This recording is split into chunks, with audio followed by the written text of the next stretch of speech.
Hello, everyone.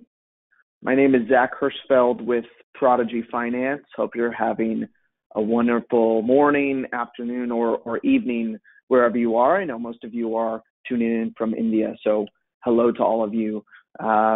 It is just about time to get started. We do have a few people coming in a few minutes, so if you wouldn't mind just sitting tight for a couple of moments.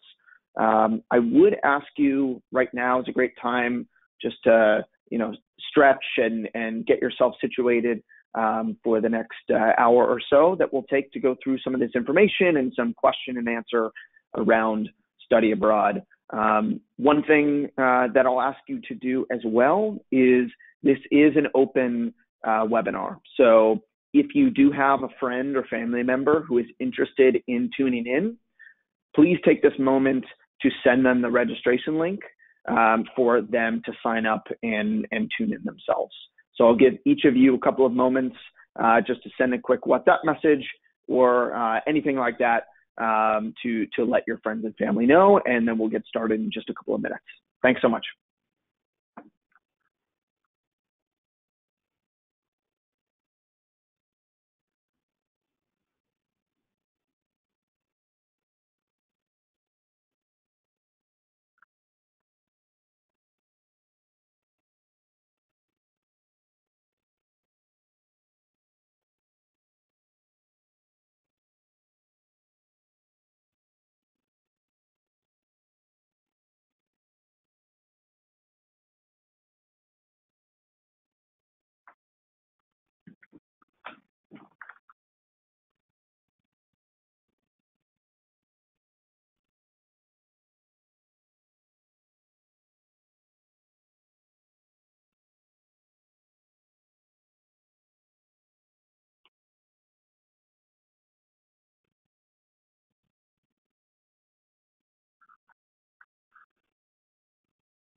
Hi, everyone. Thanks for everyone who's just entered. Quick programming note. We're going to get started soon. Can everyone who can hear me just give me a quick raise of your hand in the GoToWebinar controls just to make sure the audio is working appropriately? Great. I see some hands. Perfect. Thank you.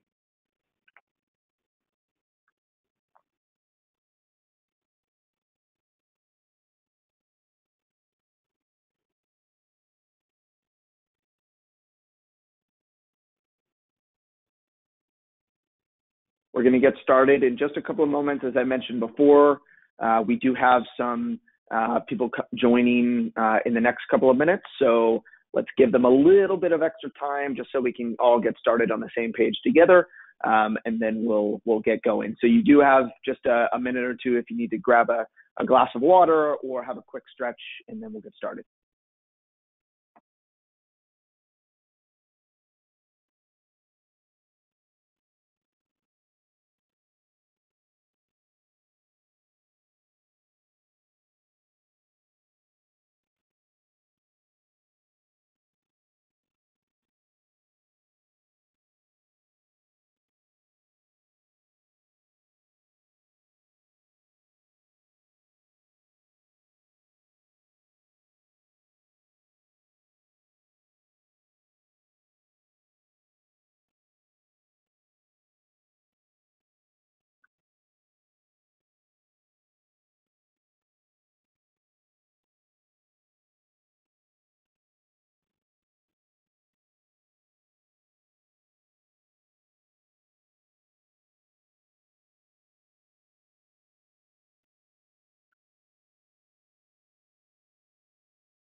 All right, wonderful.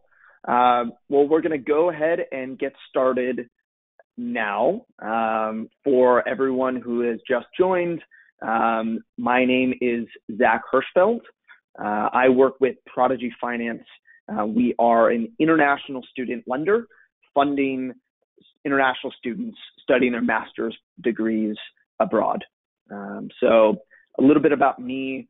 I've worked with Prodigy for nearly 5 years now. The company has been around for about 12, but I've been with the company for the last 5, and I've had the pleasure of working with thousands and thousands of students to achieve their master's dreams abroad. So much of that comes down to financing, which we'll talk about a little bit later. But overall, I've really been able to develop a really good perspective on what the actual journey looks like for a lot of students just like you who might be considering study abroad. So I'm happy to speak with you all today. I just want to let you guys know that study abroad definitely takes commitment and determination. It's not an easy process by any means, but it is incredibly worthwhile and it is possible. So we're going to talk about a couple of tips and things today that will help you get through that, as well as we'll talk about some financing as well. So really excited to have you on board today with us. You're joining me, if you can see my video here, at our Prodigy Finance offices in New York City. So I'm based in New York City and talking to you across the ocean for many of you tuning in from India. So hello, good morning here, and good evening to you in India. So let's see, let's get started here. Here's a little bit of what we'll cover today. So we'll go over some of the benefits and challenges of study abroad that we've encountered working with thousands of students. I'll give you some top tips for getting into school. We'll talk a little bit about that, as well as, okay, once you're in, how do you actually fund this upcoming education? I'll give you some other help and resources to close out, and then we'll go into some question and answer. If no one has used GoToWebinar before to attend a webinar, there is a questions box in the GoToWebinar panel. I suggest all of you use this. You can start sending me questions right now or throughout the presentation if anything maybe doesn't make sense or that you just want to hear more information about. I will get to all of these questions, time permitting, at the end of this presentation. I promise I will look through each of these questions and make sure that we get them answered for you. So please do not be shy. Send questions in as you think of them. But first, I'm going to ask you a series of poll questions. And these questions are really for me to get a better understanding of who you are as someone joining the webinar. It will help me better tailor the presentation and give me a little bit more context of the audience. So your participation in each of these polls will be really, really helpful for us going forward. So I will launch the first question, which I just want to learn a little bit about you.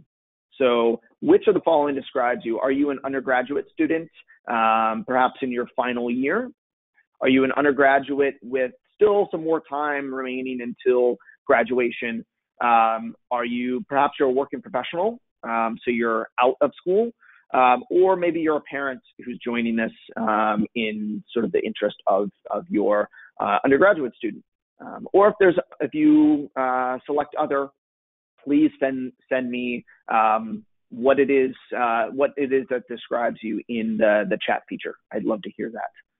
So if you could just fill that out quickly, great. Looks like large share of you have already voted. Thank you so much.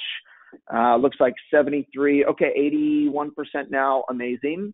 If we could just get a couple of other people to vote now, and then we'll move on. Okay, great. Looks like some of you have chosen other, and I will actually share the results with all of you. So it seems that the majority of you are undergraduate students with 1 or more years until graduation, which is great. It's really important to start thinking about study abroad right now. So that's great. Even if you're in your final year of undergraduate study, this is still going to be very, very useful and super on point for what you're going through right now. As I mentioned, if you are please send me the description of you in the chat feature. I'd love to hear that. All right, a couple more. The next poll question I want to ask, if you could answer them, is I'd like to hear from you before we even get started. What is your biggest challenge to study abroad? Is there one of these that you think, oh, actually, this is the biggest challenge for me in terms of deciding or actually going to study abroad? So please take the time to submit this question. And similarly, if you choose other, please let me know in the chat box. I'd love to know more about that.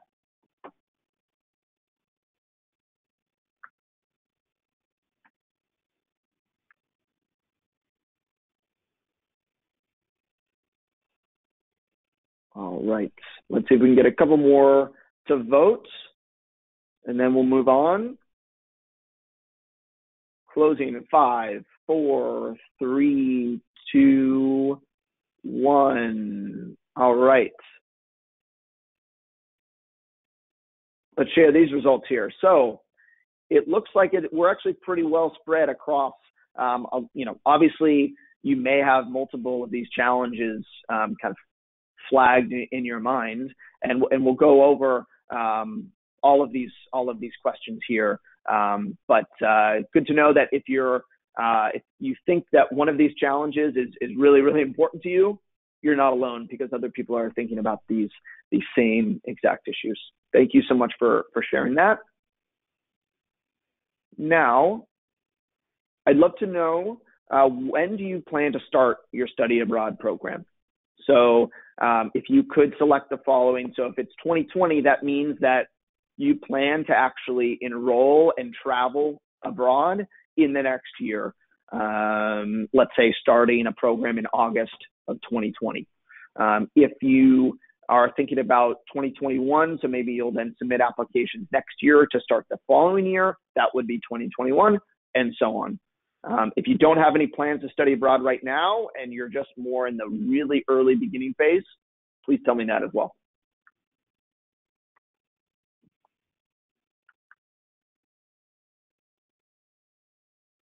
Amazing, thank you. Almost have full participation. I'm going to close it in 5, 4, 3, 2, and 1. Great. All right, and I'm going to share these results as well. So really good to know that the majority of you are, actually all of you are either 2021 or beyond. And as we'll go through in a little later in the presentation, if you were to start in 2020, I would say hopefully you've actually are further along in the application process by this point. As we'll talk about a little bit later, as applications have deadlines, it's really important to get started as soon as possible. So 2021 and beyond, you guys are in absolutely good shape. So good to know. Thanks. And then 2 more, I promise, before we continue, is I'm curious about, have you heard of Prodigy Finance before? So Prodigy Finance is an international student lender. I'm always interested to know if students attending webinars are actually aware of us before this webinar. So please let me know if you are aware of us.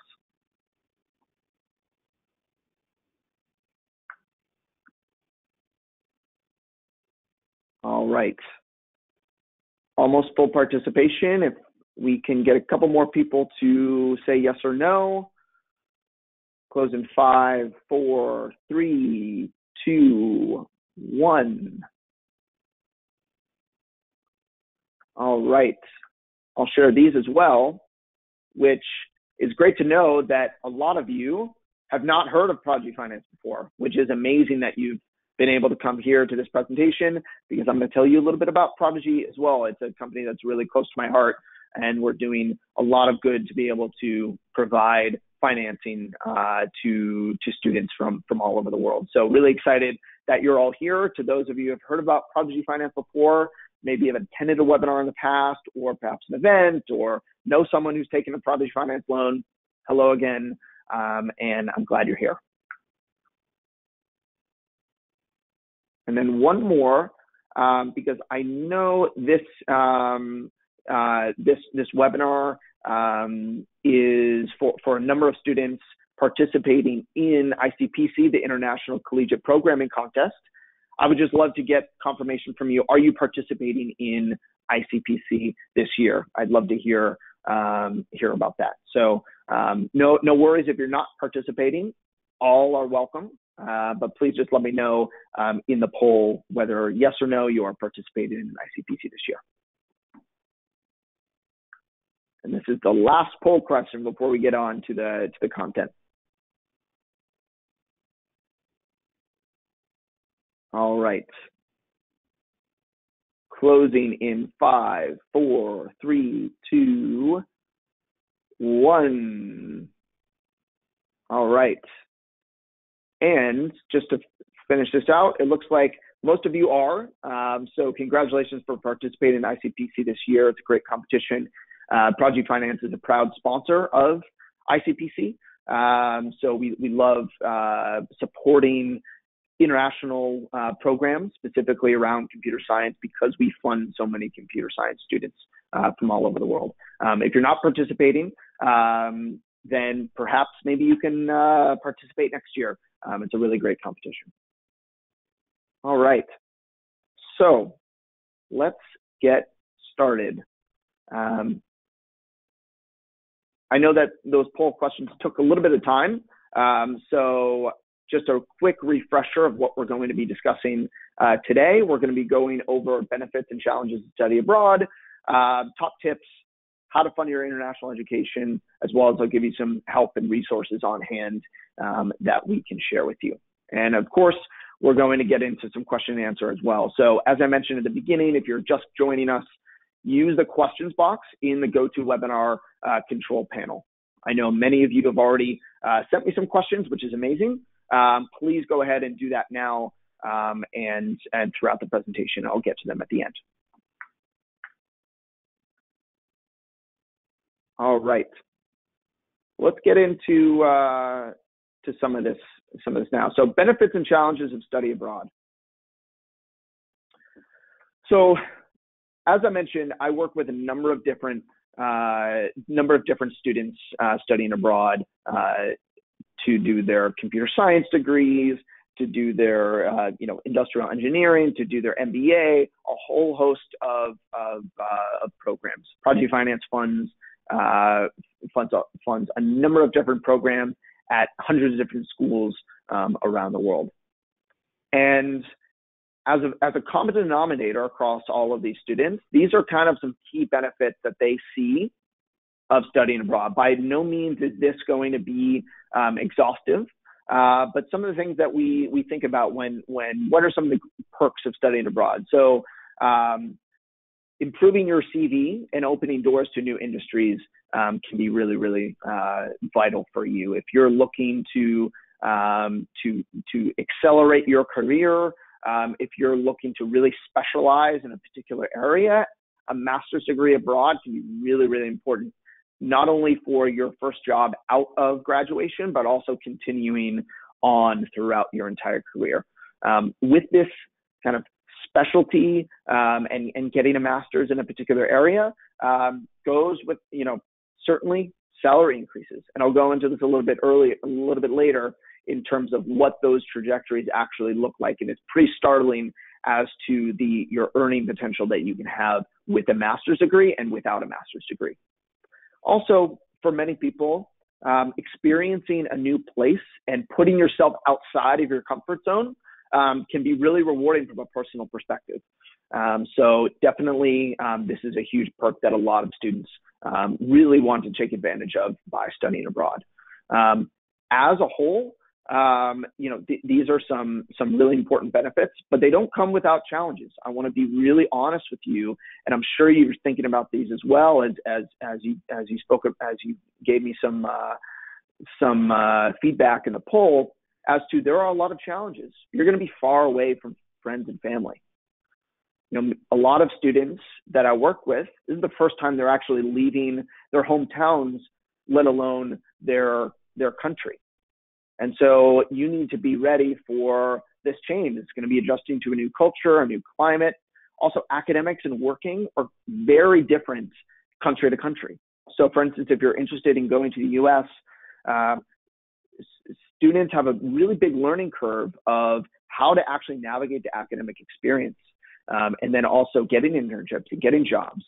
Project Finance, as one of the teams that I work with, we actually help provide some support for navigating the job and internship process, because we know it is so difficult and quite different from the students are used to from back home.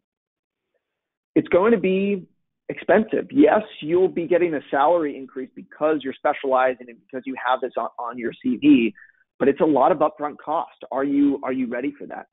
Also, in terms of upfront cost, it's going to be the time and effort that you put into it. It's going to be a lot of time that you put into these applications in terms of the research, in terms of the test taking. It takes a lot. And furthermore, what I like to call analysis paralysis is there's so many different options for study abroad. How do you know that you're choosing the right one? We'll go into this a little bit later, but it can be stressful. And a lot of this is really short-term stress that you're going to put yourself through. But on the benefit side, these are actually long-term gains. These are investments that you're making in yourself so that you can have a better experience going on into your career and into your life. So you really have to balance that short-term stress with long-term gains. And ultimately, once you've considered these benefits and challenges, what is most intriguing for you, what do you really want to go after? Often decisions boil down to finances, actually, because of that upfront cost. It can be so expensive. A lot of students traditionally who have had access to education abroad have been simply from wealthy families. I'll be honest, there haven't been a lot of opportunities for students to fund their programs just by themselves. That's actually where Prodigy comes in. But you have to think about, is the cost of attending a master's program abroad, is that financially responsible for you? Is it worth my family's investment in this to access those long-term gains? So you just have to think about that for yourself. Now, so how do you compare this? So ultimately, what we look at is comparing what we call cost of attendance and expected return on investment. Now, let's think about some of these definitions here. What is cost of attendance? So cost of attendance, once you start thinking more about study abroad and looking at programs, this is a term that's going to pop up quite a bit. So cost of attendance is an official term that universities use that is defined by tuition, fees, living expenses, and other sort of ancillary costs associated with study abroad. Now, it's really important to understand what this is, because what it can do is it can be a good marker for how much this is actually going to cost you. So this here is a sample of what a cost of attendance would actually look like. So I've taken this from 3 prestigious programs, but every single university in the U.S. and elsewhere will have an official cost of attendance figure. So as you can see here, cost of attendance generally ranges for a 2-year computer science program from between $60,000 to $120,000. That's for 2 years aggregate. It all depends on a number of different factors. The type of school and where it is will kind of fluctuate, whether it's on the low cost end or the higher cost end. Just so you know, in terms of dollars, $100,000, which is about the average, that's around 71 lakhs. So if you think about it in rupees, it's 71 lakhs, which is a lot of money. So this is the idea of the cost. Now, what about the return on your investment? Is there a way to actually quantify this? So let's say there's a $100,000 investment. That's what it's up front. Now, what do we actually look at in the future once you get this degree? You add it to your CV. You're able to work in that new country of study for a few years, and then actually return home perhaps or stay in that country. What do those benefits look like? So we've actually crunched the numbers, and with Project Finance, we work with a lot of data to understand how to actually best support international students. And for computer science salaries post-graduation, you'll see here, without a master's, and so this is actually taken in the Indian context, without a master's, you're looking at between 1 to 3 years outside of your undergrad, you're making about $11,000 US as in the computer science field. However, if you look at it 1 year out after a master's degree, most computer science students, right, the 1 year out after their master's degree are making around $80,000. Now, that's a pretty significant jump. And not only in that first year, but it actually continues to accelerate the longer you're out of graduation. You continue to get more and more experience in this field. Master's degree is incredibly useful in accelerating your expected earnings later on in your career. So if you actually take a look at just a 3-year snapshot, again, this is earning potential. This is not guaranteed what you will earn, but what we like to see what we see on average. It's about cumulative a difference of 243,000 US dollars. That's around 174 lakhs. Now, if we just thought about what we had before around the initial investment, by this crude math, yes, you would say that the investment is worthwhile. However, it definitely depends on the individual student. It's not going to be what you need to realize is just getting this master's degree is not sort of the end. You're going to have to work in terms of excelling in your program. You're going to have to get internships and then jobs. You're going to have to network and really make the most of your degree. But if you're committed and willing to put in the work, it can be incredibly fruitful for you going abroad.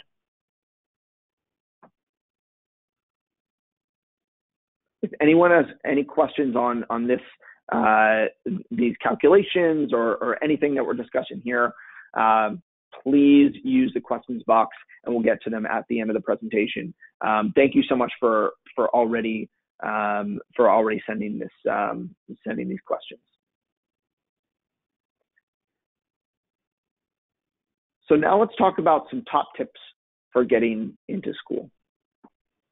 So I hear a lot of students, and some of you have already sent me questions around this.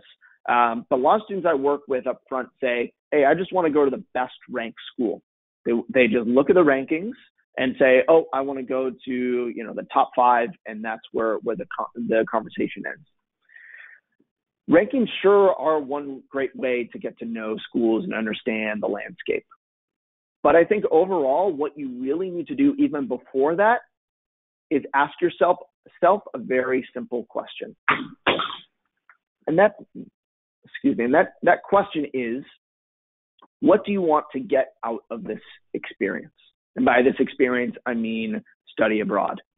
So some of you have already thought about it, maybe for the first time, for a split second when I asked you that poll question of what you're interested in. But really start to think about, what do you want to get out of this experience?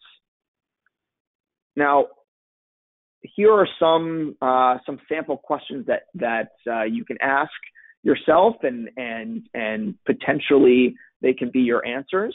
But these are developed from speaking with thousands of students that I have across the last few years. And is it to develop a specific technical skill that will help you make an impact in your chosen career? Do you have a chosen career path that you want to go down, and you actually have identified a specific technical skill? Let's say it's within computer science. Maybe you are so interested in human-computer interaction. There are specific degree programs that you can actually apply to get that expertise. So maybe that's something that you want to go after. Perhaps it's learning from a specific professor or industry professional that you've identified. So maybe you have been following for your entire undergraduate career this one thought leader in, let's say, the computer science space, and let's say it's machine learning. Do you want to work with that specific professor? That could be something very important that you want to answer in order to narrow down where you want to look to study abroad. Thirdly, maybe it's just you want to experience a new country. Maybe you want to, because obviously there are so many different countries that offer computer science degrees. It's not just the U.S. But perhaps you want to live in a specific country and potentially immigrate and get jobs after graduation for an extended period of time, not just a short amount of time. That's an important thing to ask. Do you have friends and family in a particular area? All of these do help you narrow down what you're going to be looking at for study abroad. But what I would really urge you is that if you spend time thinking about this question and cannot come up with a clear answer, you're not ready to study abroad. Having a clear answer to this question, what do you want to get out of this experience, is vital, because one, as I mentioned, it's necessary to help narrow down the schools that you'll end up applying to. And also it will help you in your actual applications. So for instance, for most of these programs, you're going to have to write a personal statement of why you actually want to access this education. If you haven't really thought about this in terms of what you want to get out of the experience, it's going to show through in your application. You really want to answer this question so that not only you can be helped in those areas, but also this answer will help guide you along your entire study abroad journey, from what schools you're going to apply to, what schools, once you get admissions, which school you actually decide to attend, and then how you navigate your study abroad experience once you're actually in the program.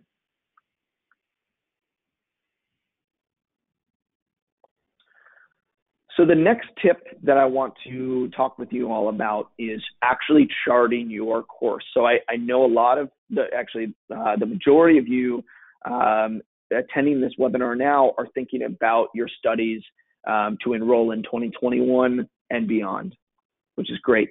And I think what will really help you and really everyone on this attending this presentation today is really charting your course of all the necessary steps to secure admission and then actually begin your master's.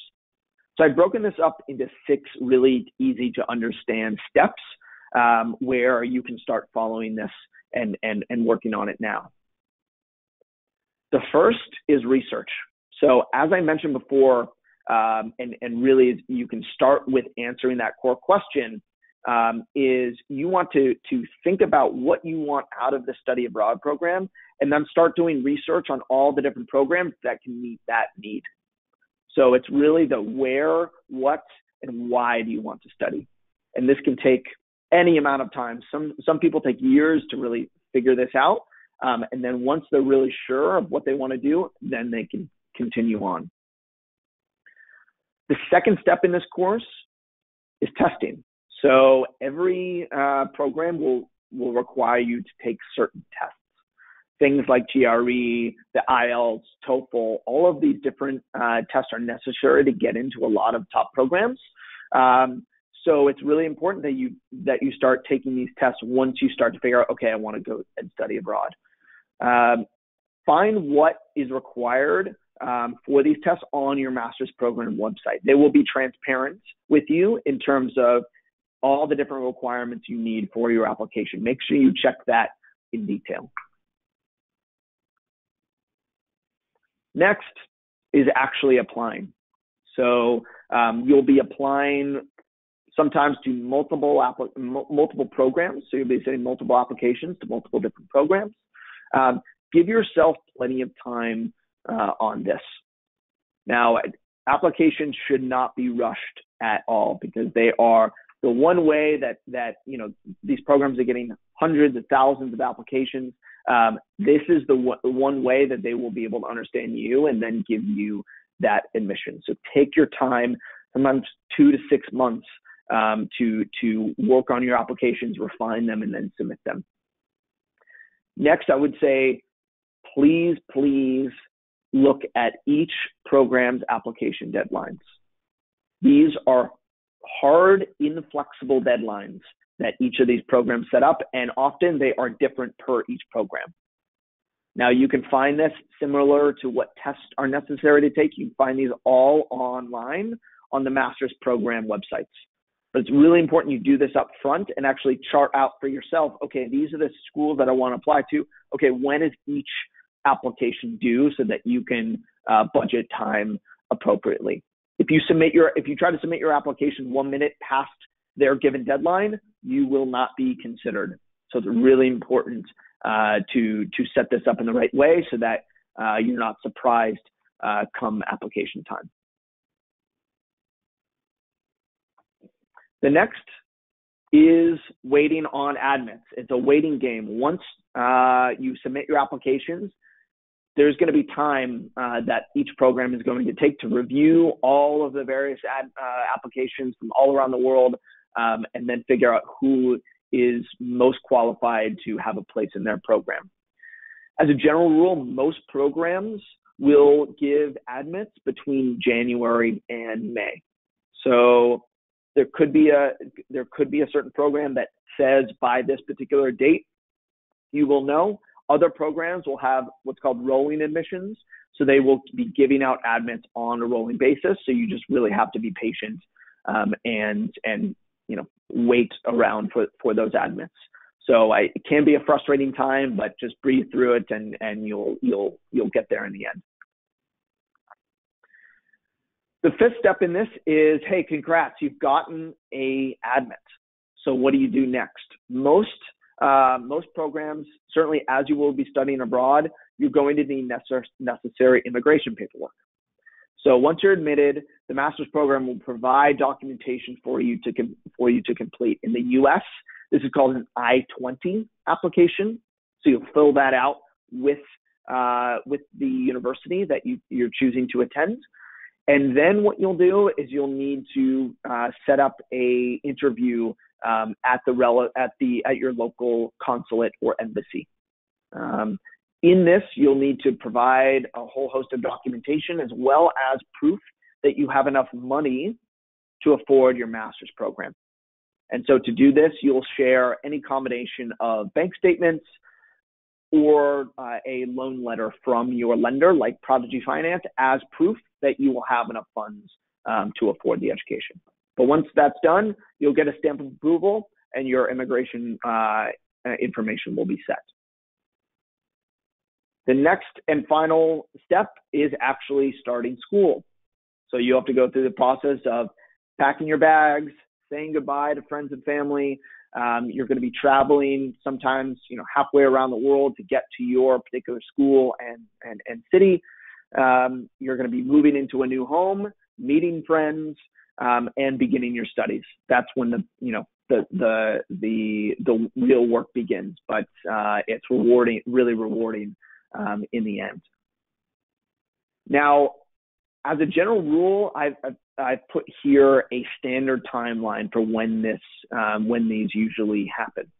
So research can, as I mentioned, take however long. But once you figure out, okay, the who, what, where, why of studying abroad, tests usually are in the summertime, so around July, which will then give you enough time to be able to submit your applications, which is around December. And then once you submit in December, as a general rule, admits will roll out on average in March. So as I mentioned, some in January, some in May, but as a general rule, let's say you're going to be hearing in March. Then from there, you'll figure out your visa for immigration in around June, and then most schools will begin in August. Some will start a little bit earlier in July. Some may start as late as September or early October, but as a general rule, on average, it's about August. So I hope this gives you a little bit of a timeline for you to project into the future for yourself.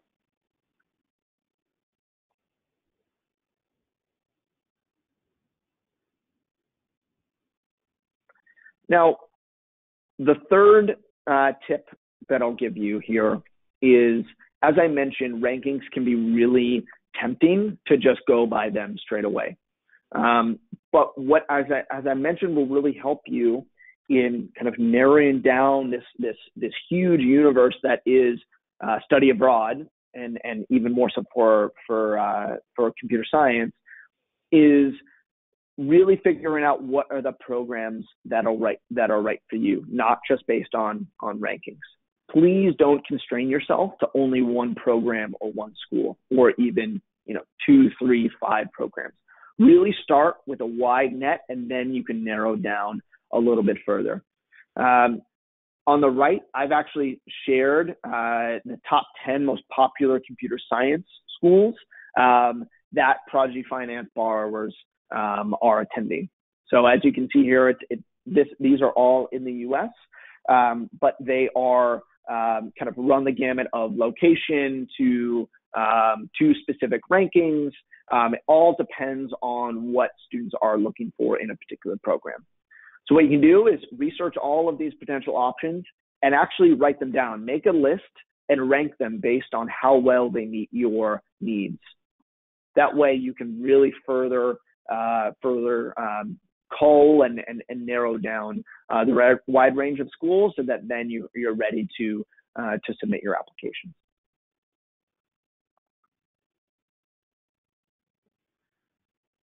And the next tip that I will say is, please take advantage of the people who have been in your shoes. And I'll say that because learning from people's personal experiences can be really, really helpful to give you specific guidance. But also, as I mentioned, this process can be really stressful. And if you're able to speak with your seniors, people who have applied to study abroad before, perhaps are already at a program or have graduated from a program, they will be able to walk you through and kind of give you more assurance as to how to navigate this whole process. So really, it's really important. Use LinkedIn, use your family networks, your undergraduate networks.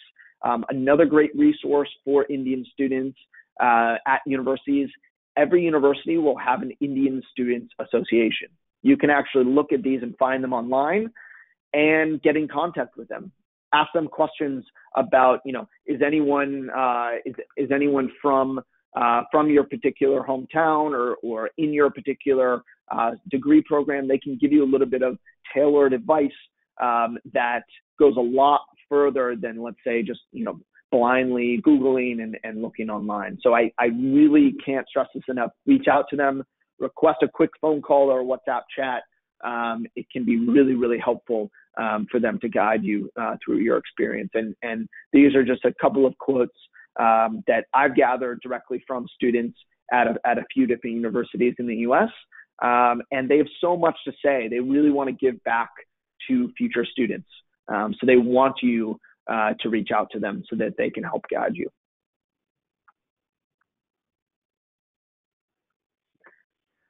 The last tip that I'll give, and I spoke about it earlier, is that finances can be a huge, huge portion of stress in a student's study abroad journey.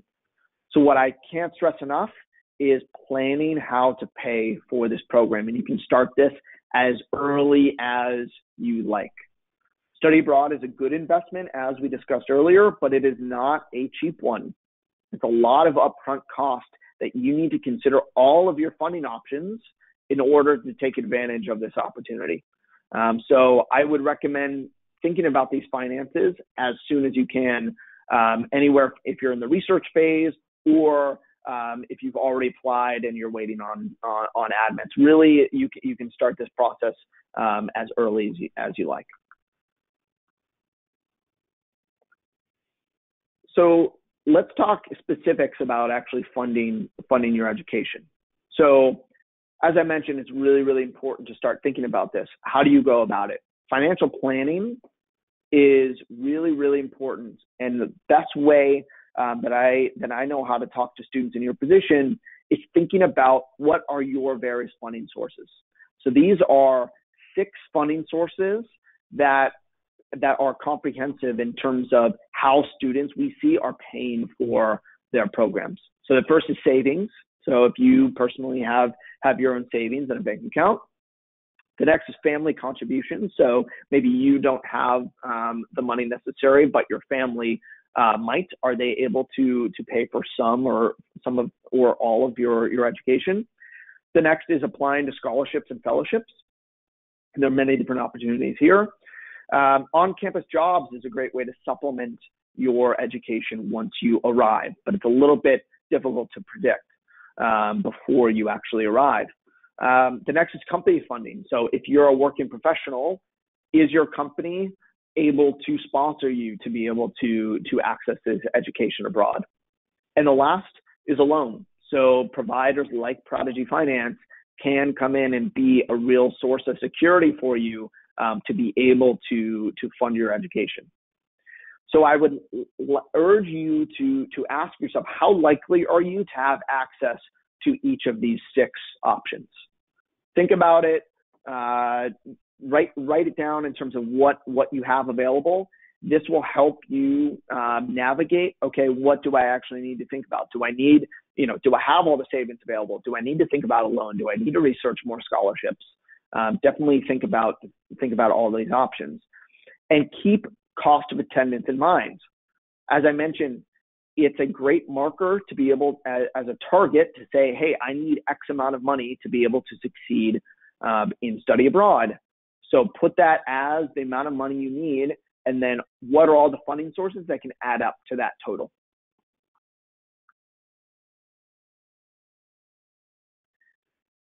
Next, I want to share a little bit about how international master's students are funding their degrees. And this is something that I can share just from our data of funding computer science students from all around the world. Just a little bit about what we see. Most students, and I mentioned that the six options for sources of funding, but about four of every 5 master's students are using savings to supplement their cost of attendance. So it's basically a combination between savings and a loan with Prodigy Finance. And just so you know, about the average of savings that students are using with Prodigy Finance is about $20,000. That's about 14 lakhs. That's 4 out of every 5. So actually 1 out of every 5 students that we fund are not using savings. So if you don't have savings, don't panic. But this is generally how we're seeing students that come to us. In addition, what are students actually borrowing to access their education abroad from India to go to computer science master's degree? On average, over a 2-year program, students are borrowing about 50 lakhs with Prodigy Finance. So about $70,000 over the 2 years. And what we often see is that with international students looking to do computer science, scholarships and on-campus jobs can be difficult to predict as well as secure once you get on the campus. You can certainly ask your seniors at your particular chosen school that you want to look at, what is the possibility and viability of getting an on-campus job. This fluctuates wildly, so I would urge you to not assume that you're going to get an on-campus job that pays for X amount of money. You should really be thinking about a worst case scenario that you will not be able to get an on-campus job.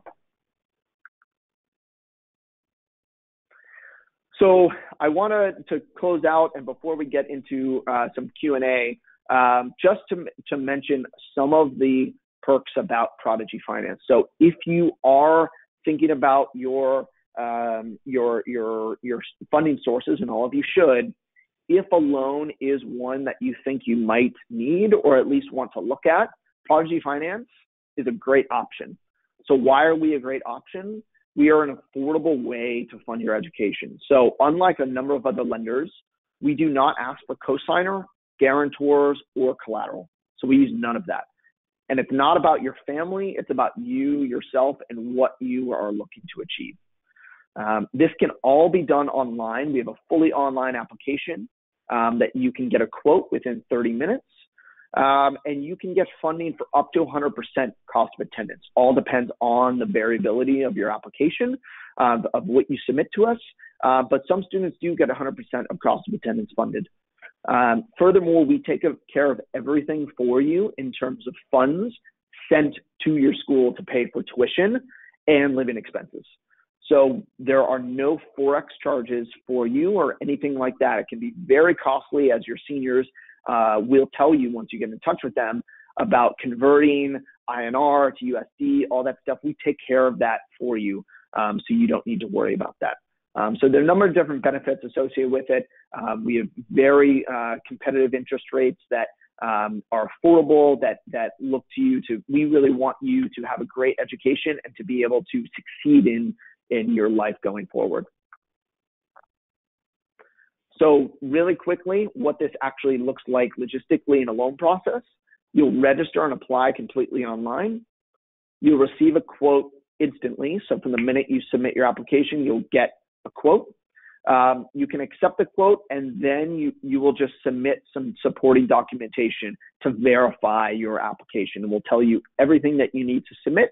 But as a general rule, everything, this entire process from the time that you submit the application to when you actually receive a loan letter that you can use, as I mentioned, to as proof in your visa interview, all of this process takes about 2 weeks. So you may have heard some horror stories about, seniors going to a bank in India and having to make multiple visits, talk to people for 3, 4, 5 months to be able to secure a loan. All of this can be done in just 2 weeks online. And we do this all because we are a fintech company and been able to really refine the process in the best possible way for international students. So that is a little bit about the Prodigy loan process. I will also mention that we do have some resources available to continue you on this particular journey. So we have a blog on our website all about study abroad. We also have a brochure where you can take a very deep look at what it means to take a loan with Prodigy. And we also have a YouTube channel where you can actually hear directly from students about their experience in study abroad, as well as with Prodigy Finance specifically. And we will be able to you can go Google these right now, as well as a follow-up to this presentation. I'll send you all the links to each of these so that you can take a look. And the last thing that I actually wanted to close out is, I'm not sure where all of you are tuning in from, but if any of you are in Bangalore, we're actually having a meetup this Sunday with a YouTube personality. His name is UDJ. He speaks all about study abroad, and he'll be in Bangalore hosting an info session with Prodigy Finance on Sunday in Bangalore. So what I can actually do is, I have the link here to that registration. I can send that in the chat box to you right now. Feel free to click on that and register if you're in the Bangalore area. We'd love to have you stop by. So that's it for the content of this presentation. Now we can go into questions. I know you've sent a lot in already, so I'm going to take just a couple of moments to look through these questions, and then I'll start answering them. So thank you so much to everyone who has listened, and looking forward to answering your questions now. Thanks.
All right. So we have a couple of questions here that I can answer now. Let's see.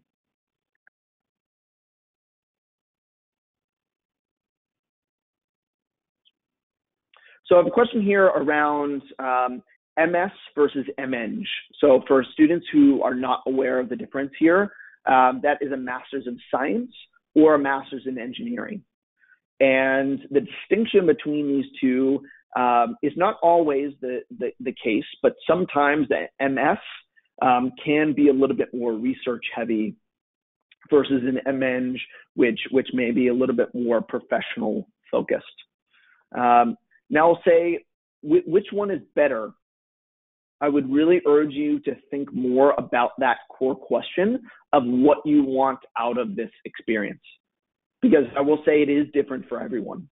If you're someone who knows specifically a technical skill that they really want to have and that they have a career path that they want to get to, perhaps an MEng might be all that you need. Maybe you just want and sometimes MEng degrees are shorter, so you can access the education there. Really learn in depth that one particular skill and then go right back into the workforce. In MS, you might want to take a little bit more time to think about and get more in depth into a particular subject area. Maybe research ultimately is something that you want to go down. Maybe there's a particular job that you want in the future that needs a research background. Maybe an MS is better for you, but it all depends on the particular university they're looking at, because some universities just have MS, and that would actually be similar to an MEng program at another university. So it's hard to make huge generalizations, but I would say really just go back to that core question of what you want out of the study abroad experience. Thanks. And that was Mayank. Thank you so much, Mayank, for asking that question.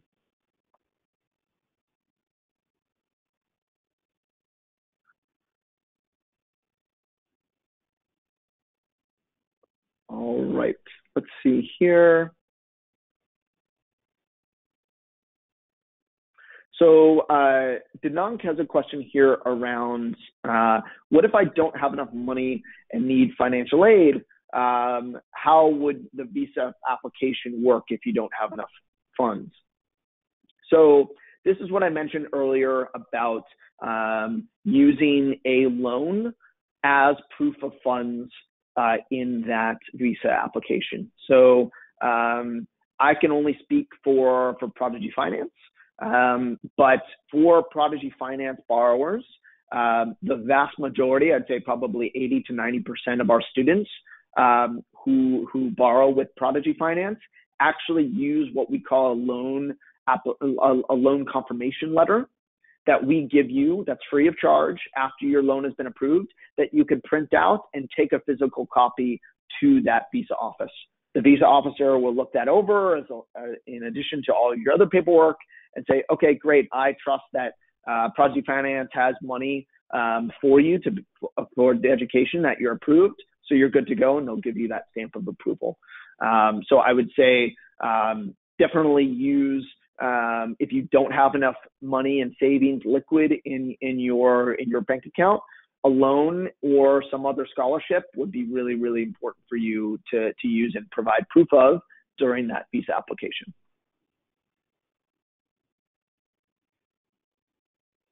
All right. I have a specific question around from Mohammed around interest rates. So actually, what are Prodigy Finance's interest rates? That's a great question.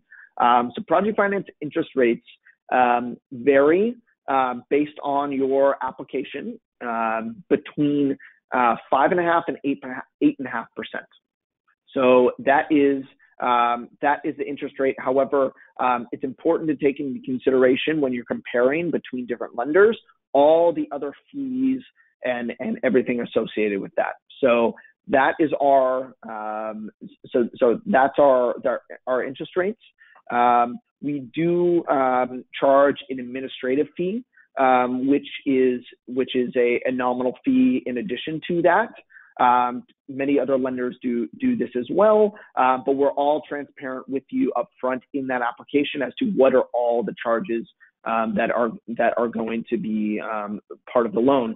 The administrative fee is the only fee we will ever charge you. As I mentioned, there's no Forex charge, there's no securitization charge, there's no loan sanction charge, all of that stuff. We're not looking at collateral or anything. I know that some lenders that take collateral will ask you to pay a fee for them to assess your home, let's say, if you're using that as collateral. We use none of that. It's just that administrative fee.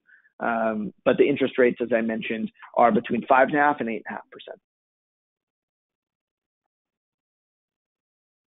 8.5%. And then actually, Mohammed has a follow-up question to that, which is around business schools. So yes, business schools are absolutely eligible for Prodigy Finance funding. So with Prodigy, we fund business schools, engineering schools, law, healthcare, and public policy schools. And that's all around the world. We do that. We're based on, we can fund certain schools based on a wide range of criteria.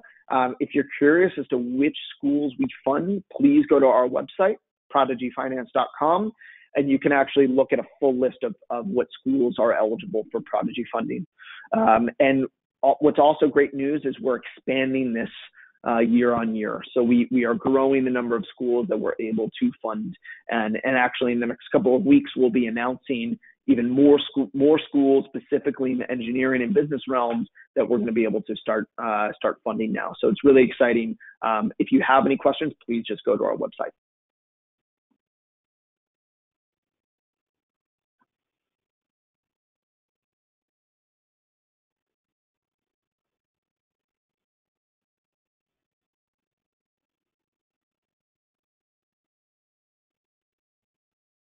So we have a question here. Megana is asking around what do you look for in actually deciding the amount of funding that Prodigy Finance provides? It's a really great question, and it all comes down to the application that you submit. And in the application, we'll ask you for a wide range of information, but it's a lot of, okay, who are you? Where are you from? Do you have any work experience? Where are you going to school? Because here's the key piece to this. As other lenders will look only at your history and to determine your credit worthiness, Prodigy Finance actually looks at your future. So we actually take a look at, okay, where are you now? What is the school and program that you're going to be attending? And we actually use what we call a future earning potential model to say, okay, based on salary statistics from that particular program, what is it likely that you're going to be able to earn as a salary 1, 2, 5, 10, 15 years down the line? And from that, we're able to understand, okay, based on what we think you will earn in the future, what is a reasonable, affordable monthly payment that you will be able to have in that future to be able to pay back the loan? We don't want to overburden you with any excessive debt, which is why we take this very, very seriously.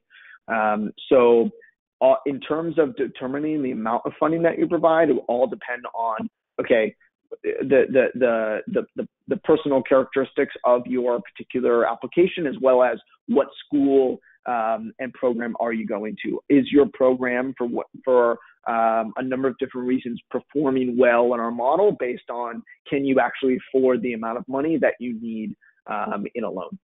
So that's a little bit on the affordability piece. And if you're curious, you can actually get a quote to see what you are eligible for right now. You can submit multiple applications for a quote for different schools. So let's say you have 5 schools that you're interested in. You can actually submit a Prodigy Finance application for each of those schools and programs and see what you're eligible for. It's completely risk-free. There's no commitment necessarily to be able to get that quote. And let's see, do we have time for, looks like we have time for one more. Let's see here.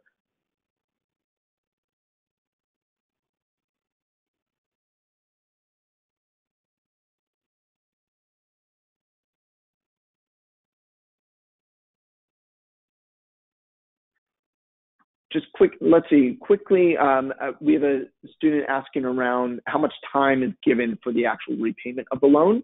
The repayment of the loan will be between, we usually give a maximum, we will always give a maximum time that you will have to pay back the loan, but you can always repay early for no penalties or fees, whatever. So for your particular application, the maximum duration will be between 7 and 20 years. So you have that flexibility to take that amount of time. But if you want to repay the loan in, let's say, 2 years, 5 years, you can do that as well. I always tell students that, hey, if you win the lottery 1 year into starting your program and you don't need a loan at all, you can immediately repay that loan, and you'll only have to repay the amount that you've taken at that time, plus the amount of interest that has accrued to that point. So you're not guaranteed to have to pay interest accrual for the entire duration of the loan. So we have a loan model that is flexible and really allows you to repay how you wish. All right. Well, great. This was really great questions here. Thank you so much for everyone who joined. We are out of time, so I will be ending the presentation now. I just want to say thank you all so much for sticking here with me for about an hour or so. I really enjoyed our conversation. Thank you so much for your questions. I will just leave you with this. As I mentioned at the beginning, the study abroad journey takes determination. It takes commitment. You're going to have to work hard in the short term. There's going to be some stress. But if you work diligently and you work hard, you will succeed. And it is possible to reach those dreams that you have to study abroad. So I will say it's definitely possible. And please reach out to us if you have any questions at all. And we'll be here to help you on your journey. So thank you so much again for everyone tuning in, and I hope you have a wonderful rest of the evening. And for those of you who are going to be attending the ICPC regionals later in this month, we will actually be at the Amrita University campus for the ICPC regional. So if you're going to those, Prodigy Finance will be able to meet you in person, which will be very exciting. So thanks again for coming to the presentation, and I hope you have a wonderful night.